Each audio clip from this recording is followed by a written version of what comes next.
Okay, this is Bricky's review of Frostpunk, and if you haven't already, be sure to hit that like and that subscribe button because we really do appreciate the content that people put out. Being a virgin has its disadvantages. A lot. But you know what an advantage is? It increases my power as a gamer. False.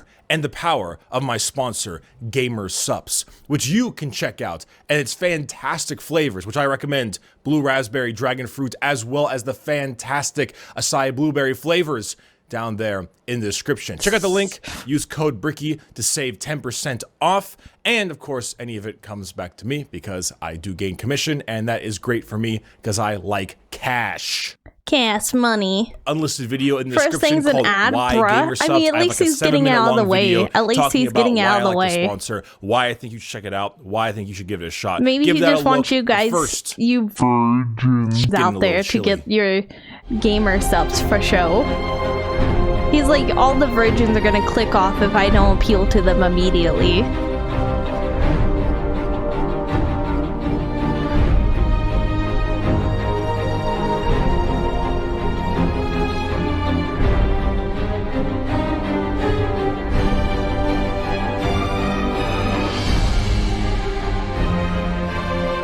Oh, this looks like a lot for me to mess up. This is a lot to go wrong.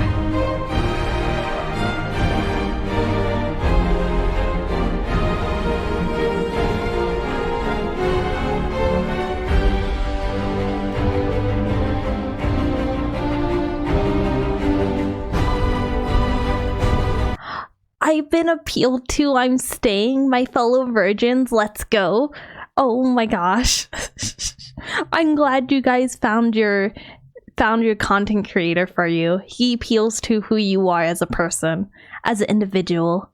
The Frostpunk OST is genuinely god tier. It is. I like, if this is from the game, like already, this music's so intense. I like it. I love it. That's the fun part. The city must survive. I can mess up so much in this city. I can mess up so much in this city. And I would. I could. I own the game. I could.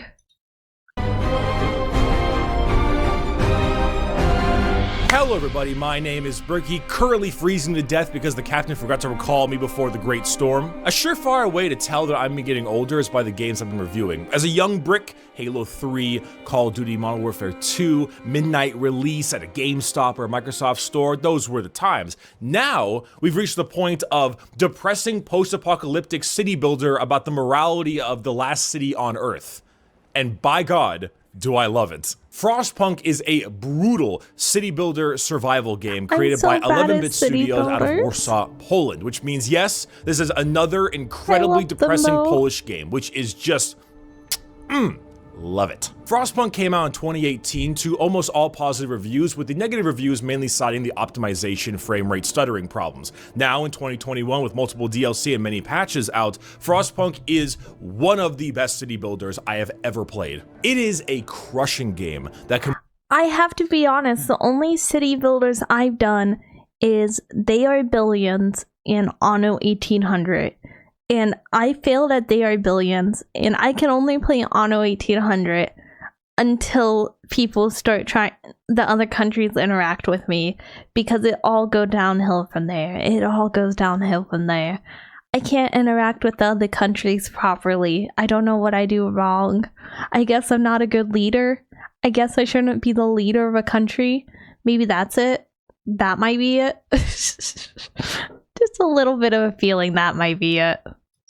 Combines management, city building, survival, morality, major decision making, and the worst part of them all, angry British. Not the angry British. All into one fantastic, brutal simulator that just carries itself on so many fantastic factors. It is a gorgeous, exciting, and engrossing title that I would highly recommend to almost anybody, even to those who are not huge fans of city builders. And with that being said, let's talk a little bit about what Frostpunk is all about. The game is set in 1886, where in an alternate history— After the eruption of Krakatoa in 1883, along with many other major factors, the entire planet has seen a major global cooling. In response to this, giant generators were constructed in order to house all the population to survive during this ice age period of time, and that is where you take place. In the main scenario titled A New Home, you and a group of people are fleeing London from the riots and civil war as well as the freezing cold to go find a new place to live out there in the frozen wastes, and you come across an unmanned generator in this gigantic little pit. So you go down there, start the bastard up, and that is when the game truly begins. And it starts at a just crisp -20 degrees Celsius. I'm so jacked up on America! Your first task is to get the generator up and running. The generator is love, the generator is life. Everything flows through the generator. I love the Starting generator. off, you have no buildings, no homes, so you're gonna need to build them. But to build homes and tents and such, you need wood, so you gotta go gather some wood. But don't forget about that coal, though. You need to make sure the generator is still functional. Uh-oh, you sent people through the snow to go get your wood. That's not good. Now they're getting sick because of hypothermia. You need to make a medical post in order to treat them. But a medical post costs wood. And also, not anyone can just man a medical post. You need doctors for that. Don't forget about that coal, though. You need food badly. Don't forget about the coal. coal. Go out to hunter huts to be able to find smaller little critters and try to get food that way. But that's just raw food. You can't eat raw food. You need to cook it. So go ahead and build a cookhouse. Raw meat gang, raw meat gang, raw meat gang. Eat that raw meat, eat that raw meat. You can do it. Wow. Micromanagement the game. It is micromanagement. Raw meat's dangerous? What? Everyone not a cat. Raw meat gang. Raw meat gang. Ayo, raw meat gang? What game was it that even started that on? What game was it that even started that on? I think it was Minecraft. Was it? I don't even know what game I started saying that on, but now every time there's a game that I can eat raw meat in, I gotta go for the raw meat. I gotta go for it. You know I gotta do it. Sushi's probably the most obvious raw meat dish. That's only one I would eat in real life, but in video games, raw meat gang, raw meat gang. But it's tastier when you marinate it and cook it. Well, like I said, this is a video game only gang. This is not a real life one. Raw meat gang in video games. Don't do it in real life. But in video games, raw meat gang. Oh, but a cookhouse costs wood, and you need people to man said cookhouse. Don't forget about that coal, though. Steel. We need steel. We're running low on resources, and we're gonna need things like coal thumpers and sawmills. We need steel for that kind of stuff. Do we have steel? Is there enough steel out there? We need workshops to do research as well, and only some people can do research. You need engineers for that. Do we have engineers? Don't forget about that coal, though. Eat raw meat, get E. coli, salmonella, etc. You forgot step 3. Profit. Step 3's profit. Don't know how you profit, but step 3, profit. Coal, food, wood, steel, coal, food, wood, steel, coal, food. Freezing temperatures, starvation, hypothermia, sickness, death. Motivation? I think not. Discontent? You fucking know it. The Frostpunk formula is just never-ending tension where the taut string of your city threatens to snap at the worst inconvenience. Oh Was my your gosh, lack we of can food have a rebellion. the pair of scissors that snipped that string? They can take Was it me your down lack as of their steel? Did leader. you run out of coal? Was it sickness and lack of medics? What thing did you neglect, and why did that make you fail? But you're a leader of people, not robots, or at least not yet. Holy shit, I'm gonna come. And people have needs That too. was a pretty That's why cool you have robot. discontent and hope. You need to make sure you understand the needs of your people and of your city. If discontent rises too heavily and goes above hope, you're gonna have consequences. And consequences can lead to riots. And riots can lead to you being exiled from the city, which means you lose. And you Or die. worse. Oh. Wait a second. Wait, that can happen to you? Wait a second. Hold up. Ignore the fact that I have extra arms. Hold up. Am I in the right position? Almost, almost.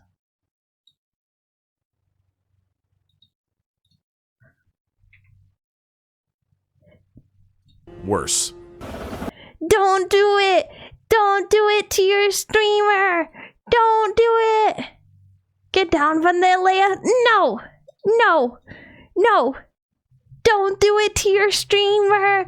No! She has 4 arms! Kill the heretic! No! No! Don't do it! Don't hit play on the video! No! Ah!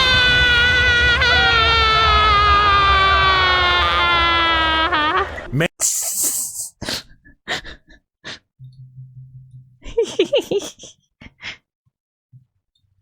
Down with the cat. I see you. I see you. I'm adding you to my list. Every streamer has a list. I'm adding you to mine. Absolute Cinema, Laya dead. Absolute Cinema? Is it Absolute Cinema cause I'm died or how it happened? 4 arms, new Layaloid draft. It's illusion. The second set of arms are illusion. Getting Honkai Star Rail bog flashbacks. I haven't played Honkai Star Rail. If I'm added, you get added to mine? Oh no. Oh no. That's what happens when you drink milk and are lactose tolerant. I actually don't drink milk, but I'm not lactose intolerant. I just don't like milk. I like it in cereal. I like it in cereal and with cookies. I don't just drink milk by itself. I drink it with like cereal and cookies. Managing your hope and discontent is as important, if not more, than managing your actual resources themselves. What? Luckily for you, you are the Rude. captain, and you run Rude. this city, which means you can pass laws to assist with that. You can pass laws every so often with a minor cooldown, and these things can either help you a lot more in the resource management section, or help you a lot more in the discontent and hope section. Some are things that make a lot of sense, like a cemetery. You'll be forced to build one, but that'll increase the hope of your people, or a fighting arena that'll decrease the discontent of your people. Other things can be a little bit more dubious, and some things can be, well, have a bit of a moral problem. Think about the children! That's a good idea! Listen, everyone. Yes, think about the children. Think about how they can work in the mines. The children yearn for the mines. That's what you want us to think for arms for life? I mean, maybe I'm hiding extra arms. I was going to say, girl, you're a cat. How could you not like milk? I don't know. I just don't like it by itself. To the mines, coal forever. The coal burns brighter than our hope. The coal burns brighter than our souls. Everyone, new law is signed. Running the last city on Earth does have its restrictions, though. In a 24-hour time block, you have work and free time. On work time, it's as it sounds. They go and harvest different kinds of materials. They work at the sawmill. They work at the factory. They do all the things you tell them to do. But when their time is off, they go back and they either build buildings, if there are buildings to be built, or they sleep and do nothing, because that's how a city runs. Yeah, this entire time you're going to be maintaining that generator. The generator is your life blood. Everything flows through that generator because the generator produces heat. The cold in Frostpunk is directly related to the possibility of your people becoming it's so sick. cold. The colder they are, the higher chance they have of becoming sick. And when they're sick, they can't work. If someone gets extremely sick, they might get frostbite. And if they can't work, they can't get coal. If they can't get coal, then they're useless to the cause. That's what I'm saying. Labor laws? What are labor laws? They're for the adults, not for the children. The Geneva Convention doesn't exist yet. I thought this was post-apocalypse, so I think the Geneva Convention's already gone. I think it reached the expiration date in the game. Frostbite, and they might end up losing a limb and becoming an amputee. And when they're an amputee, they can't work again forever. unless you sign perhaps the prosthetic law. But guess what? Prosthetics cost steel. Because of this, how you build your city entirely revolves around said generator. You're gonna want things like homes and medical posts to be a lot closer to the generator, where certain things like hunters' huts don't really need heating because they're going out to go hunt anyway, and you can send those damn far away. Soon though, your local deposits will run dry, which means you're going to need new buildings, and that's where the workshop comes in. The workshop is one of the best single buildings in the entire game. It is manned entirely by engineers, which is a special class of worker, and they allow you to research brand new upgrades to assist you. You're not going to win without this. That's a simple fact. You need a workshop. In fact, if you have multiple workshops, it'll also speed up the time frame. This reminds me of They Are Billions. This has some things that are just lifeblood, like heaters and steam hubs that allow you to take the power of the generator and push it farther out away from it to allow for little heat zones and make up for the lack of the generator's long range. There are many upgrades that help you out in a myriad of ways, and every single one that you pick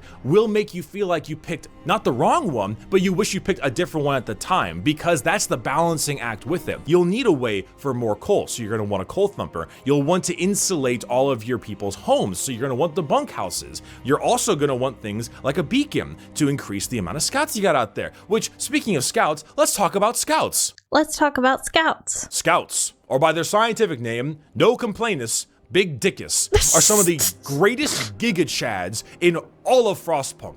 These boys you create with a little bit of wood and a couple of your workers, and then you send them out into the frozen wastes. And guess what? They don't need to sleep. They don't ever get sick.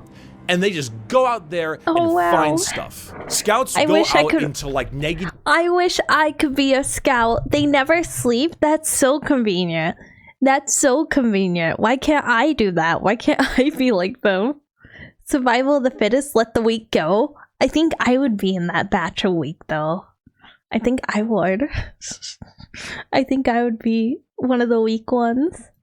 -70 Celsius weather without a single care and without ever needing to rest. They work 24/7. They bring back everything from coal, wood, steel, special steam cores, which you need for high-level buildings, and other survivors, and they bring them all back to camp. Scouts are paramount. Scouts have done everything from creating an outpost on Nikola Tesla's exploding electric city and fist-fighting bears to save civilians.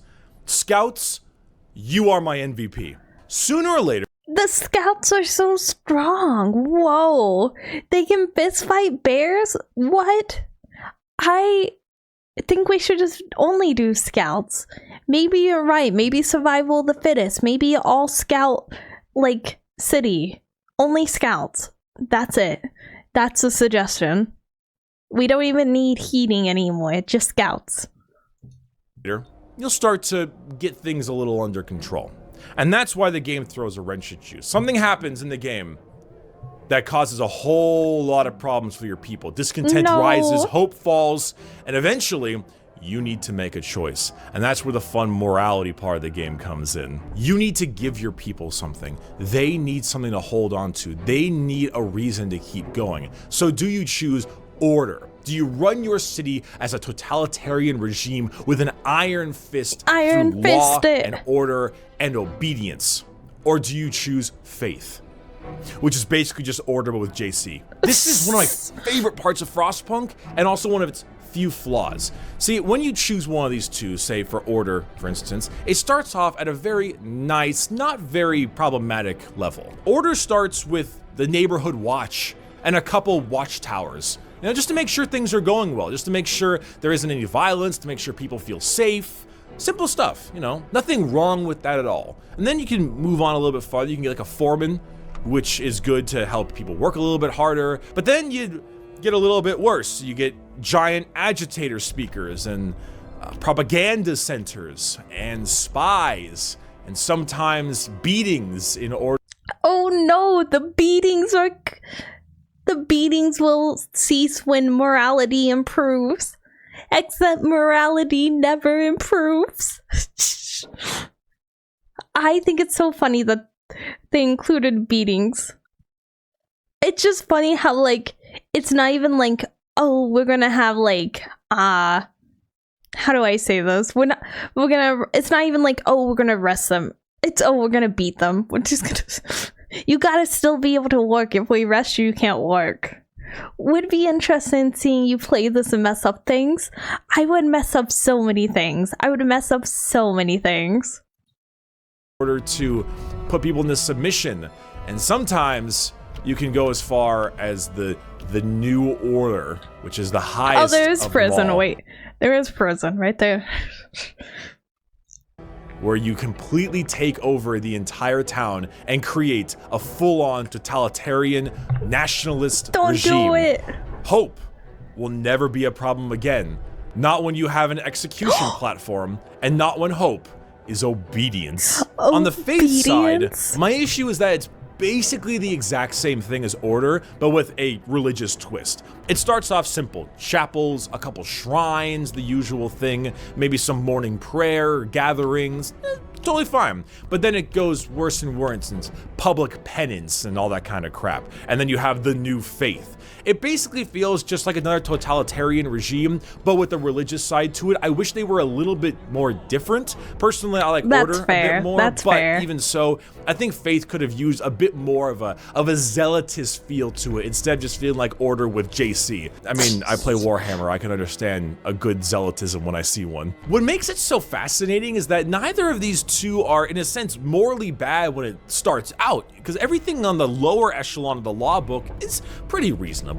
But when hope starts to fall, discontent starts to rise, and your city starts to be going completely out of whack, those new options seem really enticing to you, and it is insane how fast this game will turn you into a monster to keep the city alive.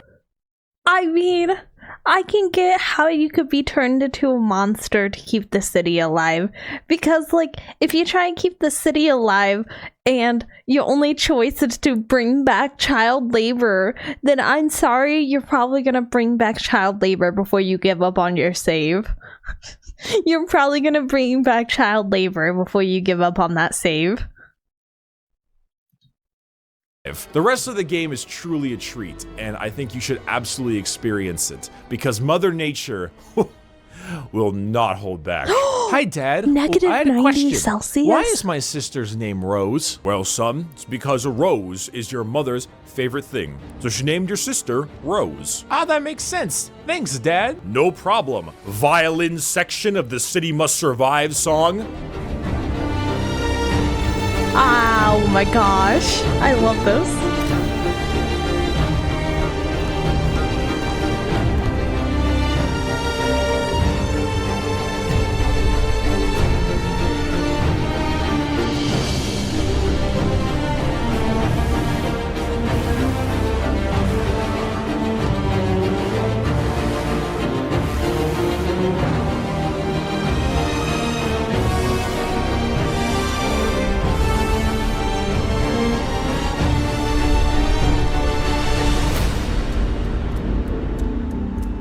Frostpunk really gets by on its visual and audio systems, and while the gameplay is phenomenal and the morality stuff is just absolutely interesting and great, I think that really having it being pleasurable to look at adds a whole lot to it, because city builders aren't always a very pretty game. Sometimes they are, but often it's a lot more about function over form. And for me, Yeah, Frostpunk that does is both true.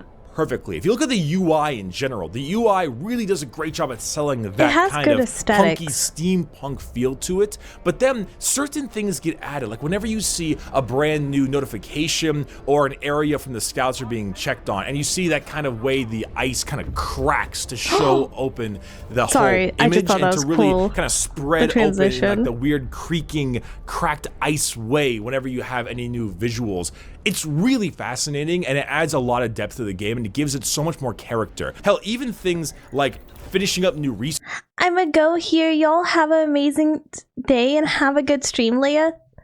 Much love. Have a good rest of your day, Reaper. Thank you for coming by. I appreciate it so much. Thank you.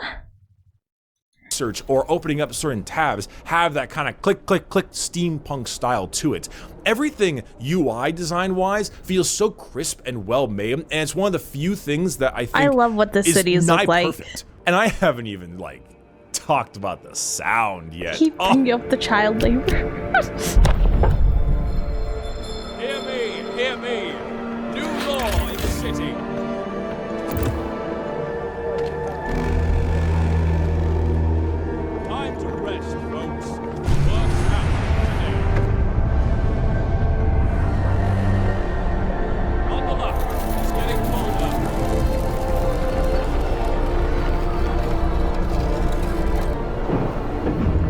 I do love this sound design.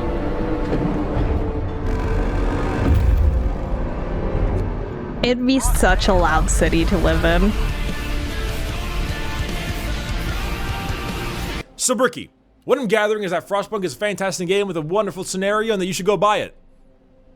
Damn Yes. straight. Yes. But at times, you can I find a little own bit of a it. I lack should of play it. replayability. And that is where the scenarios come in. Everything I've talked about right now is just one scenario. The main one, a new home. The game actually ships with 4. The arcs are about maintaining these giant seed holders that you need to maintain their heat for while also surviving yourself. It's basically the same as the main game, except you don't get any new people. You only get extra automatons to work on everything. And you also need to protect these multiple different kinds of seed arcs by making sure they stay warm enough. It's nothing too stand out, but it's worth playing. The Refugees is interesting. This is one where you actually gain a ton of new people. But the problem with the Refugees is that your group has fled the high-class lords in the prior city, and they're going to be arriving eventually once you create your city. So now you've got the lower working class having to deal with the upper echelon lords coming to the city and possibly trying to take it over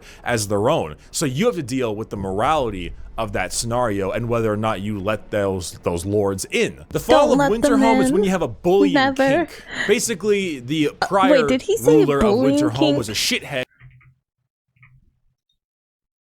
Scenario and whether or not you let those lords in. The fall of Winterhome is when you have a bullying kink. Basically, the prior ruler of Winterhome was a shithead and was killed, and the entire city burned in a massive civil war. So you are here to clean up what he did. It's so tough. It's so fucking hard. The entire area has a myriad of problems. All of the homes are burnt and you have to get rid of all of them. The generator's having problems. Everything has gone to shit. Discontent is already like really hard high. It's like mode. you're taking over after a That's horrible, like horrible hard. prior. It is very, very difficult, and it throws you curveballs at every single avenue. It's a very good scenario, easily the best Winterhome of is the so extra hard. It scenarios, way looks better so than the Arcs and hard. Refugees, but by lord, is it fucking hard. There are also 2 more DLCs, On the Edge and The Last Autumn. Now, On the Edge is a pretty interesting one. It actually takes place after you finish a new home, and it has you on this long side crevice and a army warehouse. And the way you work with this one is you actually communicate with local civilizations. One has food, one has wood, one has coal, and you have steel. And you trade all of your resources back and forth for the various resources there, because you can't actually get food in basically any way. So it's really interesting to have that dilemma, but it's very short and lacks any real replayability. So maybe skip that one unless you're just dying for more Frostpunk. The Last Autumn is incredible. I could probably make an entire video on The Last Autumn in its own right. I might do it. The Last Autumn is actually a prequel. It takes place before the Great Cooling, and you are running a labor force. You're working on a labor force. Look at how different the aesthetics is. Sorry, the aesthetics are. This looks amazing. Build one of those major generators. The Last Autumn doesn't have to worry about cold because the cold hasn't arrived yet. It's a perfectly nice temperature, but you're entirely based around running that workforce. Hope is not there. It's now motivation. You don't need to worry about coal for heaters. You need to worry about coal for ventilation, because workplace safety is a new major factor here. People won't get sick because of the coal. Forget about workplace safety. We don't need workplace safety. Be unsafe. Do crimes at work. Yeah. It's because it is amazing. Yeah, the art style, everything looks amazing, but also workplace safety. We don't need that. Let the workers perish. Work crimes at work? Exactly. Do it. Time to call OSHA. Good luck. Good luck. I dare you. They'll get sick because your workplaces are hazardous and dangerous, because this is the 1880s, and man, was shit dangerous back then. Oh no! The That's not the kind of crimes I meant at work. And then you got the butting heads between the higher echelon engineers and the working class usual workers. And the two of them are constantly at each other's throats, and you have to work with them to see what is the best avenue. Do you go with the engineers and you do some foremans and overseers to make sure things are getting done to specification, or do you go on a workers union to make sure that they get all the rights that they want? Both have pluses, both have... There is no OSHA, only you and the corpses of your coworkers? That's so dark, but it's also... That's so... The way you worded that, bro. Cinema. Time to use ladders like stilts. Time to jump down the giant hole in the middle of the town and see what happens. Negatives, and both can get Don't really bump dark. me. Don't The do Last it. Autumn is completely worth the money. It is incredible. It is almost as good as A New Home. I think it just comes slightly short, but it is absolutely worth Oh my buying. gosh. And the morality system, unlike Order and Faith, engineers and workers are a lot more different. They feel a lot different, and do they get dubious? And finally, do you want more Frostpunk? Because you got Endless Mode, which is also there's quite even difficult. more. Endless Mode combines all these kinds of factors and all these different kinds of twists and turns against you. Endless Mode is great. I would highly recommend Endless Mode. It is fun to try if you are just dying for more Frostpunk, but, you know, it's still just Endless Mode, so, you know, that's up to you. Overall, Frostpunk is an extremely engrossing management game. It combines the fantastic visuals and audio that I don't see in many city builders with a very dark, depressing steampunk vibe that is both extremely difficult and horrendously rewarding, both from the moral attitude and from that final victory that you can get if you pull it off. Thank you to my fantastic patrons and to my other members. If you want to check out some Bricky merch, I'm literally wearing one of them. This is my 36-month anniversary tee. I really like this one. You can check that out in the description. It's over at orchidate.com. To my patrons and members themselves. That was an amazing video. I loved it. Oh my gosh, look above my head. What is that? Oh my gosh. I love this video though. He did such a good job. It makes me want to play it. I own it. It makes me want to actually get off my patuki and play it. Hey, what are you still doing here? The video already ended.